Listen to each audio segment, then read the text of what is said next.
মধ্যবিত্ত মধ্যবিত্ত কথাটা শুনলেই মনে হয় একটা বৃত্তের মধ্যে আবদ্ধ। আমরা এই কথাটার সাথে সকলেই পরিচিত। মধ্যবিত্ত ঠিক আলমারির মাঝের তাকের মতো, উঠতে পারে না, মাথায় লাগে, আবার নামতেও পারে না, মনে লাগে। সমাজের মাঝখানে অবস্থান করে, বলতে গেলে সমাজের কেন্দ্রবিন্দু।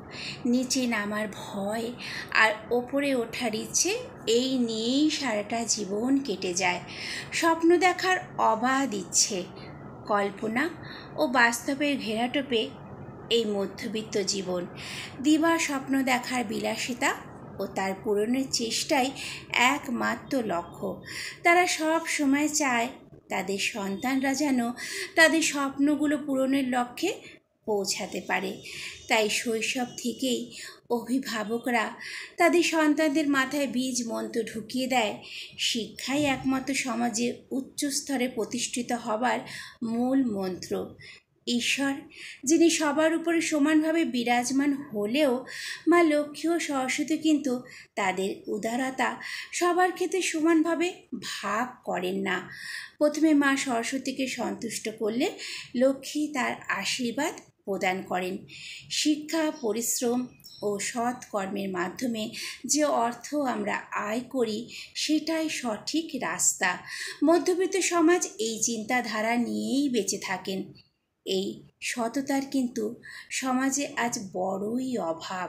শিক্ষিত মানুষরা তাদের যোগ্য সম্মান পান না, তার জন্য তাদের বহু ঘাত প্রতিঘাতের মধ্যে দিয়েই যেতে হয়।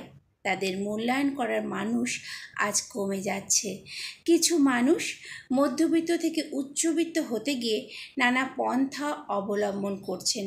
অর্থ উপার্জন করাই কিছু মানুষের কাছে মূল লক্ষ্য হয়ে গেছে। তার বিনিময়ে তারা কোনো অসৎ পথই অবলম্বন করতে দ্বিধা বোধ করছেন না। আর এই গ্রহ চক্রের মধ্যে শিক্ষিত সমাজ আজ মাথা উঁচু করে দাঁড়াতে পারছে না। কিন্তু তবুও তারা তাদের মূল্যবোধ আঁকড়ে ধরেই বাঁচতে চাইছে নানা সংগ্রামের মধ্যে দিয়ে। আজ আমাদের মনে হয় সকলের এর প্রতিবাদ করা উচিত, যাতে সমাজে শিক্ষা শুধু প্রচার না, তার প্রতিফলনও হওয়া উচিত। শিক্ষাই সমাজকে সুন্দরভাবে গড়ে তোলে, আর তার কারিগর মধ্যবিত্তরা, সমাজের মেরুদণ্ড, যারা সব সময় বিশ্বাস করে শিক্ষা ও সৎ কর্মের মাধ্যমে অর্থ উপার্জন করা মানুষের একমাত্র লক্ষ্য হওয়া উচিত। এই বাস্তবতার মধ্যে দিয়েই আমরা মধ্যবিত্ত জীবন উপভোগ করি।